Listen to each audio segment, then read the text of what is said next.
हमारा जो ये कॉन्सेप्ट है जो आज हम करने वाले हैं उस कॉन्सेप्ट का नाम क्या है? Self induction and mutual induction. तो इसका डिटेल अभी डिस्कस करते हैं। तो सेल्फ इंडक्शन होता क्या है? सेल्फ इंडक्शन एक प्रॉपर्टी है किसी भी कॉइल या किसी भी कंडक्टर की जिसमें वो अपोज करता है change in the current in itself. Change in current in itself बोले तो कि उसके अंदर कुछ चेंज आ रहा है, वो उसको अपोज करने की कोशिश करता है। वही कॉन्सेप्ट जो हम लोगों ने लेंजेस लॉ में किया था। अब मैं तुम्हें कुछ पॉइंट्स डिटेल में शेयर करने वाला हूं। देखो क्या क्या है। जैसे मान लो तुम्हारे पास बेटा ये कोई ऑब्जेक्ट है, ठीक है। तुम्हारे पास ये कोई ऑब्जेक्ट है और you are pushing this object, but this object don't want to move, don't want to move। don't want to move का मतलब ये नहीं कि उसको मूव नहीं किया जा सकता, पर ऑब्जेक्ट की टेंडेंसी है कि वो अगर रेस्ट में है तो वो रेस्ट पे रहना चाहता है। वैसे ही अगर कोई ऑब्जेक्ट मोशन में है और तुम इसके आगे खड़े हो गए और इसको पुश कर रहे हो, पर ये ऑब्जेक्ट इधर को आ रहा है, तो क्या हो रहा है? क्या हो रहा है कि ये तुम्हें भी पुश कर रहा है, और जब तुम्हें पुश कर रहा है तो तुम भी इसके साथ आगे को जा रहे हो, है ना, आगे को जा रहे हो इसके साथ। पर यहां पे जाके नो डाउट तुम इसको रोकने की कोशिश कर रहे हो। हम ये नहीं बोल रहे कि हम उसको रोक नहीं सकते या कुछ ऐसा नहीं कर सकते, पर ये बात जो समझने वाली है उसका मीनिंग है change of state. Change of state कि हम लोग चेंज ऑफ स्टेट को ज्यादा ध्यान में दे रहे हैं कि हम लोग स्टेट को चेंज करना चाहते हैं। क्लियर हो गया? क्लियर हो गया बच्चे कि हम लोग स्टेट को चेंज करना चाहते हैं, कैसे भी कर दे कोई दिक्कत वाली बात नहीं है, ठीक है। स्टेट को चेंज करना है तो कोई दिक्कत वाली बात बिल्कुल नहीं है। अब देखो करना क्या है, मैं तुम्हें ये बताता हूँ, सुनो।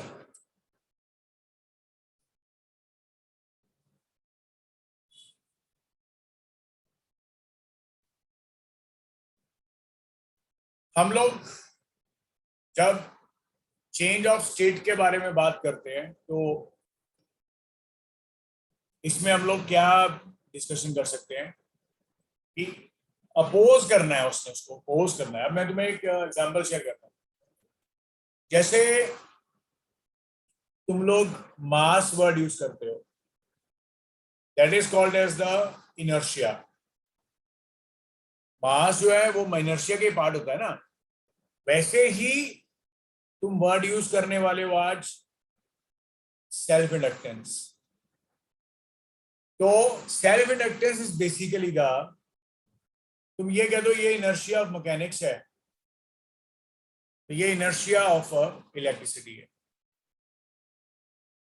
जैसे इसको स्टेट को चेंज करना है, इनर्शिया को चेंज करना है, मास को चेंज करना है, लोकेशन को, वैसे ही सेल्फ इंडक्शन है। करंट जा रहा है, करंट को चेंज करना है, करंट को चेंज करना है तो वो उसको क्या करने वाला है? अपोज करने वाला है। और जब वो अपोज करेगा तो ऑब्वियस ही बात है वहां पे तुम्हारे पास क्या आने वाला है? इंड्यूस्ड करंट आने वाला है। ये लॉजिक रहेगा, ठीक है। अब देखिए करना क्या है। करना क्या है बेटा? Write on the spotting now. कहते हैं if there exist a current I in a coil, coil के अंदर कोई करंट आई है, एंड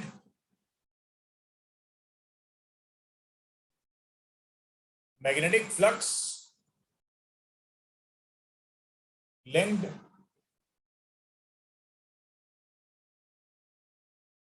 with the coil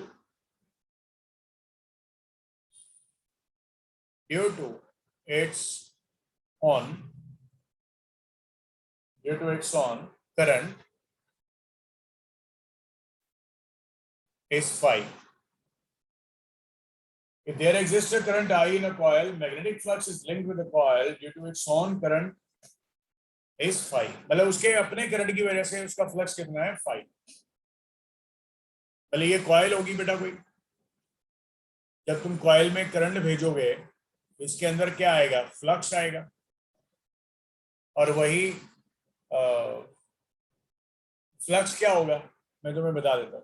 जब तुमने करंट भेजा, लॉजिक सुनना, जब तुमने करंट भेजा, जब करंट भेजा तो फील्ड आया, तो मैग्नेटिक फील्ड आया. मैग्नेटिक फील्ड आया तो इसका कुछ ना कुछ एरिया है, एरिया है. तो जब तुम मैग्नेटिक फील्ड को एरिया के साथ मल्टीप्लाई करते हो तो वो आ जाता है मैग्नेटिक फ्लक्स. वो आ जाता है, तो वो आ जाता है मैग्नेटिक फ्लक्स. ये मैग्नेटिक फ्लक्स हो गया और ये ऐसे जा रहा है. तो कहता है ये जो फ्लक्स होता है ये डायरेक्टली प्रोपोर्शनल होता है करंट के, जो करंट इसमें से जा रहा है. फिर से सुनो, फिर से सुनो. तुम्हारे पास ये कॉइल है, कॉइल में गया करंट. जब कॉइल में करंट गया तो इसके अंदर क्या आया, मैग्नेटिक फील्ड आया. जब तुमने एरिया के साथ मल्टीप्लाई कर दिया तो क्या आया, फ्लक्स आया. तो बाय डेफिनेशन,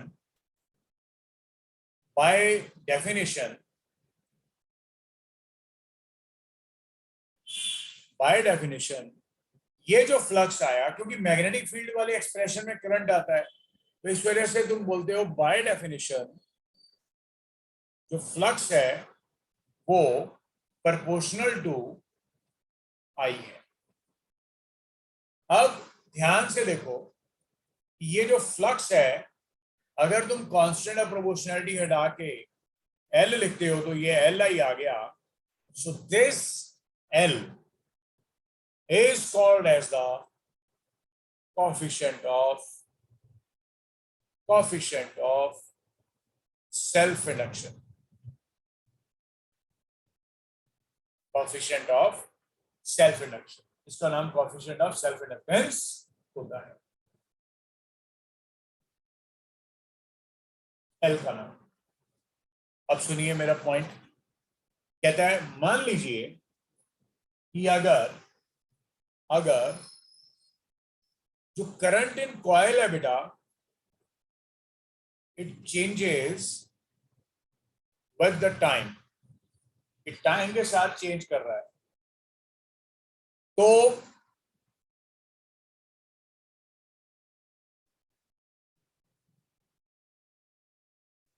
टाइम के साथ चेंज कर रहा है, then it is what not D by D T, no doubt. So then induced EMF in the coil is given by E is equal to d phi by dt. phi का value तुमने already L I रखा हुआ है, ये बेटे d by dt of L I आ गया. L तो एक कांस्टेंट होता है, तुम्हारे पास E का वैल्यू कितना आ गया, एल बाहर आ गया और ये बेटे आ गया डी आई बाई. ये इंडक्टर, ये जो तुमने यह बनाया, मैग्नेटोस्टैटिक्स में तुम लोग इसका नाम सोलेनॉइड रखते थे, पर अब इस चैप्टर में इसका नाम इंडक्टर है. This was the chapter of magnetic effect of current, this is the chapter of EMI. मतलब कॉइल ही है, वैसे ही है, सब कुछ वैसे ही, कोई दिक्कत वाली बात है नहीं. तो तुम ये बोलते हो कि इसके अंदर एक इंड्यूस्ड ईएमएफ आता है और ये तुम्हारे पास करंट ऐसे जा रहा है, ये बात ध्यान में रखना, ठीक है. अब मैं तुम्हें कुछ इंटरेस्टिंग चीज बताने वाला हूं. तो ये जो इंड्यूस्ड ईएमएफ है बेटा, bye Lenz's law, it opposes the change in current in coil. कि जो भी करंट ये जो तुम भेज रहे थे इसमें, अगर इसमें चेंज आया तो ये इंड्यूस्ड ईएमएफ इसको चेंज को क्या करेगा, अपोज करेगा. कि वो चेंज नहीं होना चाहता, it opposes the change.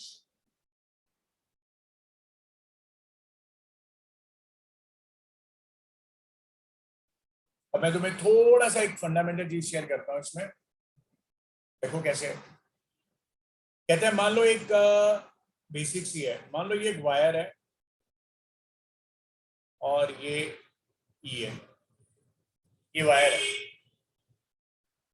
और ये वायर का कुछ ना कुछ रेजिस्टेंस है यार। तो कहते हैं जब तुम बोलोगे सर इसमें करंट कितना है, तो हंसते हंसते तुम बोलोगे it is E by R. जब तुम ग्राफ बनाओगे पागल हो जाओगे, क्योंकि ग्राफ बहुत सिंपल बनेगा। एकदम से ये ऐसे आया और ये एकदम से current maximum within no time, current maximum. यहाँ पे टाइम आ गया बेटे, इसको बोलते हैं अपना टाइम आएगा, है ना। और ये करंट आ गया E by R, current E by R आ गया, ये बात तो पक्की है। यहाँ पे करंट है और E by R is a maximum value. अब जो मेरा पॉइंट सुनना, तूने क्या किया, तूने ना एक कॉयल बना दी ऐसे करके, कर्वेचर कर दिया ऐसे करके, एक ही टर्न का, एक ही टर्न बनाई बस। इसी का तूने ऐसे, ये जो तुम्हारी रेजिस्टेंस थी इसको तुमने ऐसे कर दिया। लॉजिक सुनने पे ध्यान देना, बाकी सब कुछ वही है।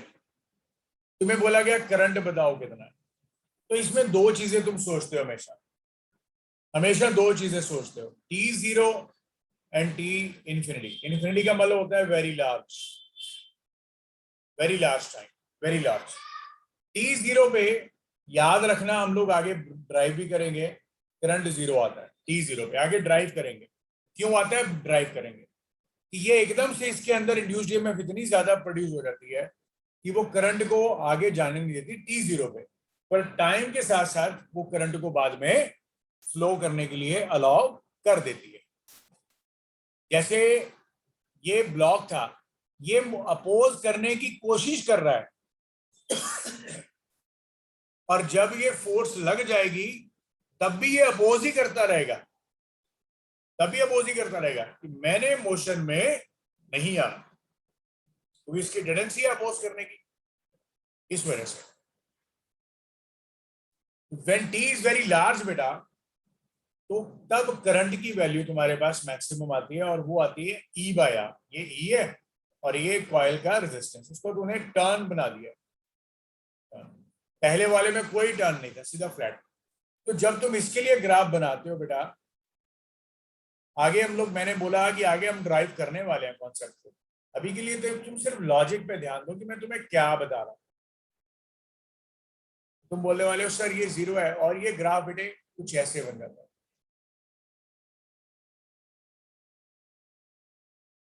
ये ऊपर को जाता है पर इसको टच नहीं करता, याद रखना। इसका नाम तुम असिम्पटोट रखते हो, उसका नाम असिम्पटोट।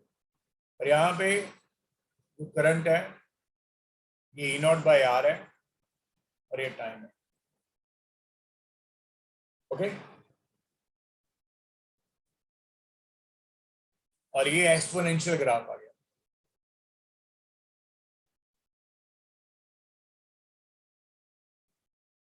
And no doubt it's simply a straight line parallel to the time axis. ये ऑलमोस्ट कर्वेचर नेग्लिजिबल है, मतलब बहुत कम टाइम में वो करंट फ्लो कर जाता है मैक्सिमम। अब ये चीज को आप बिल्कुल अच्छे से नोट कीजिए बेटा, बिल्कुल अच्छे से ये चीज को नोट कीजिए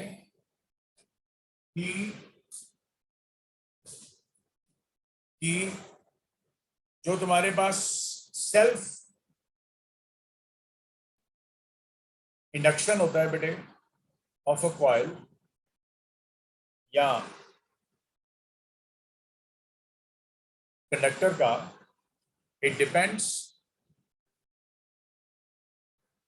on its shape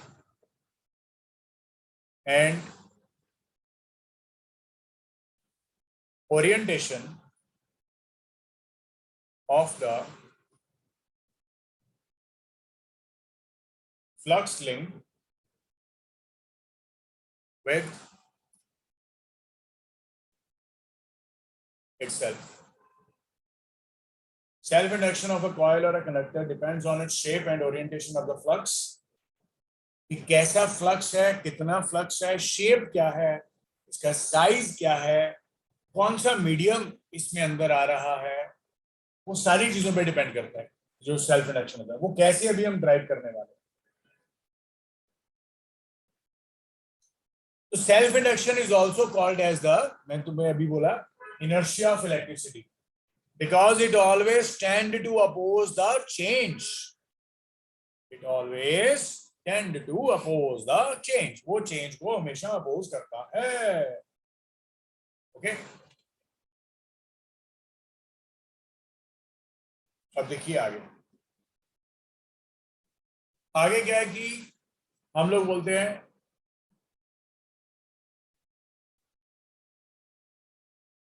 self inductance of a long solenoid.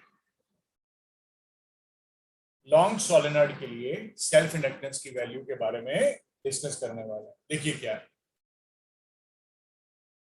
देखिए तुम लोग ऐसे मान लोगे कोई इंडक्टर है, उसकी लेंथ स्मॉल एल है और जिसकी total number of turns N है, और उसका ये एरिया ए है, और इसमें तुमने करंट भेजा, और ये करंट ऐसे करके बेटे फ्लो करता है।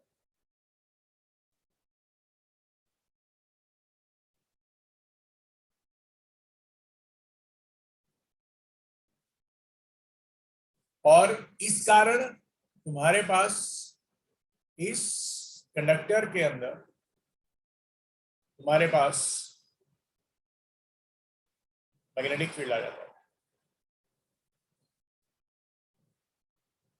इस कंडक्टर में तुम्हारे पास मैग्नेटिक फील्ड आ जाता है, और ये करंट आई है, आई करंट के कारण। तो सिंपल सी बात है, हमें बताइए, हमें बताइए कि magnetic field inside the solenoid क्या रहता है। तो तुम बोलते हो B is equal to mu naught n by L into I। B is equal to mu naught n by L into I, ये रहता है। और हम इसके बाद बोलते हैं कि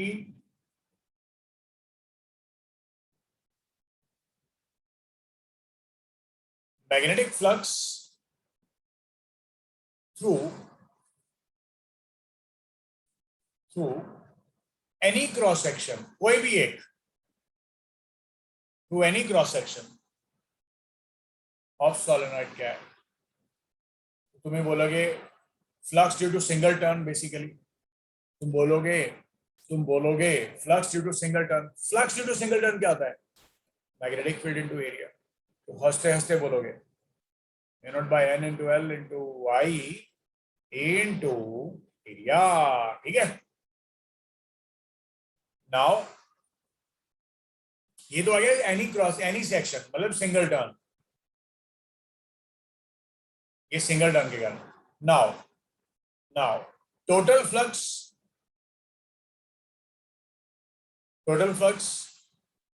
linked with the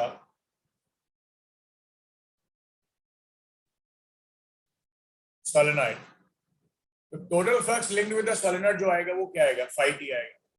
और ये क्या आएगा, total number of turns into flux due to single.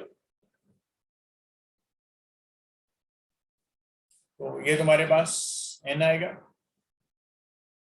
और ये आ जाएगा mu naught n I a by L। यहां से टोटल फ्लक्स आ गया mu naught n square a by L into I। ये I तुमने बाहर ले दिया।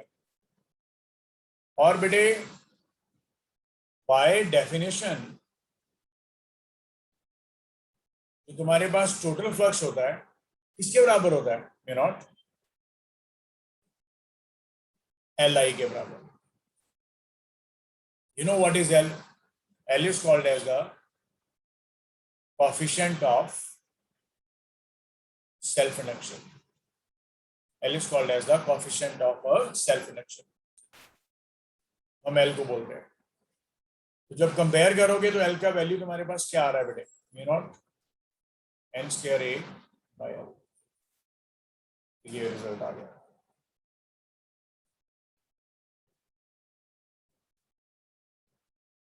और मैंने तुम्हें भी बोला ये सोलेनॉइड तो होता है, पर ये बेसिकली हम लोग इसको एज ए इंडक्टर यूज करते हैं. और तुम यहां से कंक्लूजन भी निकाल रहे हो, तुम यहां से एक चीज का कंक्लूजन भी निकाल रहे हो कि यहां से एल का कंक्लूजन भी निकाल रहे हो कि the value of L depends on first point है बेटा नेचर ऑफ मीडियम पे, सेकेंड पॉइंट है शेप एंड साइज पे, शेप और साइज पे भी डिपेंड करता है. हम आगे क्वेश्चंस करेंगे, वहां पे तुम्हें और मतलब पॉइंट के बारे में शेयर किया जाएगा. पर यहाँ पे तुम कुछ भी देख रहे हो, यहाँ पे ना तो कुछ करंट का कोई लेना देना है, ना कुछ मैग्नेटिक फील्ड का लेना देना है, कुछ भी नहीं है, सिर्फ नेचर ऑफ मीडियम, शेप और साइज. शायद तुम्हें याद होगा तो ये ही बिहेवियर कैपेसिटर का था, याद है? यही बिहेवियर कैपेसिटर का था. कैपेसिटी के लिए तुम चार्ज बाय पोटेंशियल जरूर लिख लेते थे और उसका value epsilon naught A by D आता था पैरेलल के लिए. वैसे ही एल को निकालने के लिए तुमने फाई बाय आई तो करा, पर वो फाई बाय आई पे डिपेंड ही नहीं करता. वो किस पे डिपेंड करता है? सिर्फ और सिर्फ mu not an square A by L. That's it. जैसे इस पे ये ना चार्ज पे डिपेंड करता है ना पोटेंशियल पे, कैपेसिटी जो होता है, तो वैसे ही ये ना फ्लक्स पे डिपेंड करता है ना करंट पे, ये सिर्फ मीडियम पे डिपेंड करता है. जैसे यहाँ पे म्यू नॉट है, यहाँ पे एप्सिलॉन नॉट है, यहाँ पे एरिया एरिया एल एल. बस कहानी कर दो. ओके, अब सुनो मेरा पॉइंट. अब मैं तुम्हें कुछ बेसिक इसका समझाने वाला हूँ. बेसिक बहुत इंपॉर्टेंट है, ध्यान रखना. तुम्हें यह बता दिया कि एल की जो टेंडेंसी है वो अपोज करने की है. एल की टेंडेंसी अपोज करने की है, जिसकी वजह से तुम्हारे पास हमेशा एक इंड्यूस्ड ईएमएफ आएगा. और अगर जब भी तुम करंट ड्रॉ करना चाहोगे तो वो हमेशा नेगेटिव से पॉजिटिव साइड पे आएगा.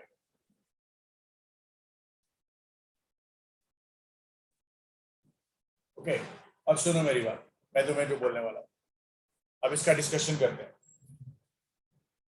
कि behaviour of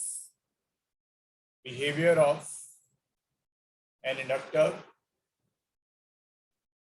in electrical circuit. Electrical circuit में इंडक्टर का बिहेवियर कैसे कंसिडर किया जाता है, ये हमारा डिस्कशन का पार्ट है. ठीक है, सुनो करना क्या. सुनो, मान लीजिए तुम लोगों ने ऐसे एक इंडक्टर बनाया और करंट इधर से इधर जा रहा है, ये बात पक्की है, पर तुम्हें दे दिया कि ये करंट कांस्टेंट है, ये करंट कांस्टेंट है. तो सिंपल सी बात है, इसका मतलब है D I by D T zero हो गया. और अगर अच्छा ये भी याद रखना, ये जीरो हो गया, तो जब ये जीरो हो गया बेटा तो ईएमएफ भी जीरो हो गया, ई भी जीरो हो गया. सीधी सी बात है, कोई दिक्कत ही नहीं. इस वजह से यहां से लेके यहां तक ये एक नॉर्मल वायर की तरह बिहेव करेगा. करंट आराम से चला जाएगा और ये एक नॉर्मल वायर की तरह बिहेव करेगा, नॉर्मल वायर. अब तुम्हें मैं एक भी चीज शेयर करूं, ये लिख लो कॉपी पे. जो तुम्हारे पास आइडियल इंडक्टर होता है, जो तुम्हारे पास आइडियल इंडक्टर होता है, उसकी बेटे जो रेजिस्टेंस होती है, हमेशा याद रखना, वो जीरो होती है। उसकी जो रेजिस्टेंस होती है बेटा, वो हमेशा जीरो होती है। आइडियल इंडक्टर की जो रेजिस्टेंस होती है वो हमेशा जीरो होती है, ये बात याद रखना। आइडियल इंडक्टर की जो रेजिस्टेंस है वो जीरो होती है, ठीक है।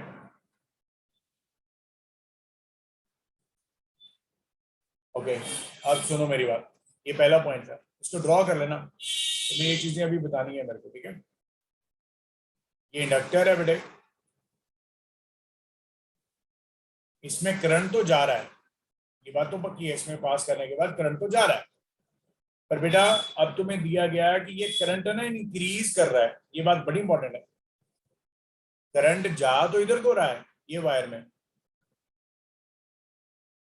ये वायर में करंट जा तो ऐसे रहा है, पर ये करंट इधर को जा तो रहा है, पर ये करंट इंक्रीज कर रहा है। तो सिंपल सी बात है, इंड्यूस्ड करंट क्या करना चाहेगा? Induced current tend to decrease करना चाहेगा, इसको डिक्रीज करना चाहेगा। तो सीधी सी बात है, तुम्हारे पास इंड्यूस्ड करंट की डायरेक्शन इधर आनी चाहिए। इंड्यूस्ड करंट को हमेशा स्मॉल आई के साथ डिनोट करते हैं, क्योंकि तुम्हारे पास जो कन्वेंशनल करंट है, ये जो कैपिटल आई तूने लिखा बेटा, ये कन्वेंशनल करंट है। कन्वेंशनल करंट के बिल्कुल ऑपोजिट होना चाहिए। तो जब तुमने बोल ही दिया कि बेटा ऑपोजिट आना चाहिए, तो इंड्यूस्ड करंट किधर से किधर फ्लो करता है? मैंने तुम्हें बोला करंट हमेशा नेगेटिव से पॉजिटिव की तरफ जाता है। तुमने इस वजह से इधर नेगेटिव और इधर तुमने क्या लगा दिया? क्लियर हो गया बच्चों? बच्चों बच्चों क्लियर हो गया? मान लो ये एंड ए है और ये एंड बी है, ये एंड ए है, ये एंड बी है। अब जब तुम बोलोगे सर अभी क्या करें इसको, मैं बोलूंगा बेटा सेल लगा दे। ओके सर ईएमएफ क्या आई इसकी? बेटा इसकी EMF I L D I by D T, तो मैंने बताया था। अच्छा, और सर ये ए है ये बी है, ठीक है। अभी अपन किधर से किधर जा रहे हैं? अभी अपन जा रहे हैं ए से बी की तरफ। पोटेंशियल लिखोगे ए, और ये पॉजिटिव ये नेगेटिव, तो डिफरेंस आ गया नेगेटिव। कहां पहुंचे? डी पे, तो ये आ गया। तो पोटेंशियल डिफरेंस कितना आ गया इन दोनों के बीच में? L D I by D T, ये आंसर आ गया। अब तुम ये भी देख पा रहे हो, इसमें जो D I by D T है वो ग्रेटर देन जीरो है, क्योंकि तुम्हें दिया गया है करंट इज इंक्रीजिंग, तुम्हें दिया गया है द करंट इज इंक्रीजिंग। बच्चा क्लियर हो गया पॉइंट ये वाला? बेटा ओ बेटा क्लियर हो गया?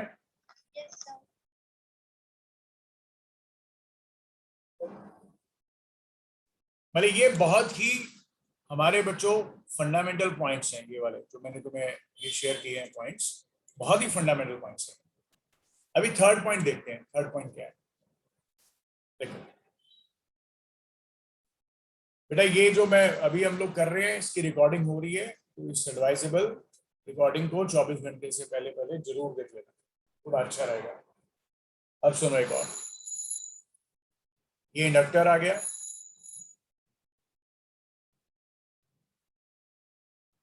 और ये करंट ऐसे जा रहा है, ठीक है बेटा। अब ये करंट तो ऐसे जा रहा है, इंडक्टर आ गया जी, तो तुम बोलोगे सर इसमें करंट अब डिक्रीज कर रहा है। अच्छा डिक्रीज कर रहा है, तो सर क्या करना है? सर बढ़ा देना है करंट को, मतलब इधर को और करंट भेज दो। अच्छा ठीक है, तो तुम इधर को और करंट भेजना चाहते हो, तो इधर मीन्स तुम यहाँ पे नेगेटिव लिखोगे, यहाँ पे क्या लिखोगे? पॉजिटिव, ठीक है। यहाँ पे क्या लिखोगे? पॉजिटिव। अच्छा, तो फिर मैं इसको कैसे लिख सकता हूं? मतलब इसमें तुम्हारे पास जो D I by D T है वो लेस देन जीरो है, लेस देन जीरो है। लेस देन जीरो है का मतलब क्या है? करंट जो है वो डिक्रीज कर रहा है, उसको बढ़ाना है, तो इंड्यूस करंट की डायरेक्शन और कन्वेंशनल करंट की डायरेक्शन क्या करनी है? सेम करनी है।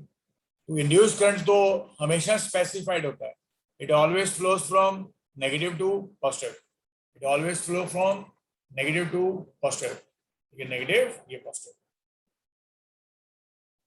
तो फिर तुम क्या करने वाले हो, ये पॉइंट का नाम तुम ए रख रहे हो इधर, ये पॉइंट का नाम तुम बी रख रहे हो, यहाँ पे नो डाउट सेल बनाओगे, पर ये नेगेटिव इधर आ गया, ये पॉजिटिव इधर आ गया, ये आ गया पोटेंशियल ए, ये आ गया बी।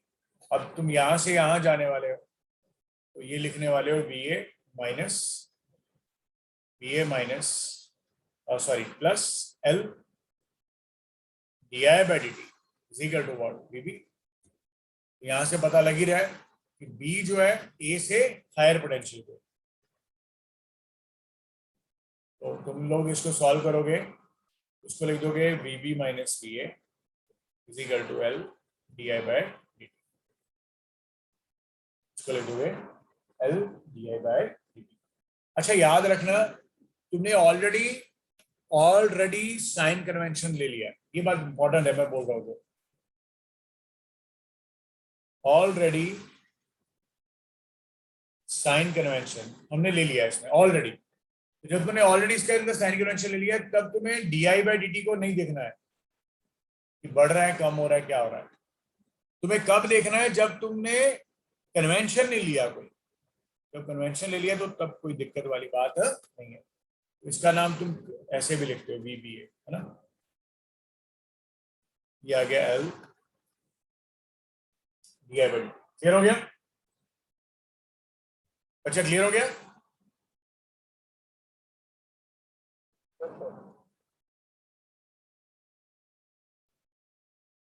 ओके, तो जो कंक्लूडिंग पॉइंट है वो ये थे, हम लोग एक आइडियल इंडक्टर की खोज में जा रहे हैं, और आइडियल इंडक्टर की खोज क्या कहती है, सबसे इंपॉर्टेंट तो यही, इसका रेजिस्टेंस 0 होता है, और अगर ये इंडक्टर रहेगा और इसमें करंट जा रहा है, करंट पे डिपेंड करता है, अगर करंट कांस्टेंट है तो कोई इंड्यूस्ड ईएमएफ नहीं, ये ए और बी के बीच में जो पोटेंशियल डिफरेंस आएगा वो 0 आएगा। पोटेंशियल डिफरेंस 0 का मतलब ए और बी पे पोटेंशियल सेम। फिर दूसरा पॉइंट बताया, ये इंडक्टर है और ये पॉइंट ए है, ये पॉइंट बी है, इसमें मान ले तुम्हारे पास करंट इंक्रीजिंग है, D I by D T जो है वो इंक्रीजिंग है, पॉजिटिव है, इंक्रीजिंग है। अगर तुम बोल रहे हो इसको अपोज करना है, अपोज करने के लिए इंड्यूस करंट की डायरेक्शन इधर को चाहिए, इंड्यूस करंट यहाँ से यहाँ चाहिए, तो ये नेगेटिव तो ये पॉजिटिव, इस वजह से तुम्हारे पास ये सेल आ गया बी ए, और ये आ गया बी बी, और यहाँ पे ये आ गया L D I by D T, L D I by D T, ये रिजल्ट आ गया। और यहाँ से जब तुम बी ए बी निकालते हो, बी ए बी का मतलब तुम्हें बताया अभी, बी ए बी का मतलब B A minus B B, तो बी बी ए लिखा तो बी बी माइनस बी ए, ठीक है, ये आपने L D I by D T. Okay, और अगर तुम ये इंडक्टर बना रहे हो और ये तुम्हारे पास ए है, ये बी है, ये नेगेटिव ये पॉजिटिव, इसमें हमारे पास बी बी ए आएगा L D I by D T. मैंने तुम्हें एक चीज फंडामेंटली ये बता दी कि जो चीज ऑलरेडी तुमने कन्वेंशन ले लिया, कन्वेंशन जो तुमने ले लिया, तो उसका मतलब ये है कि तुम उसके साथ सेटिस्फाइड हो, और तुम बोल रहे हो कि कन्वेंशन मैंने ले लिया, तो अब D I by D T के वेरिएशन के बारे में नहीं सोचना है, ठीक है। So I hope you have understood all that stuff, है ना, जो हमने डिस्कस किया।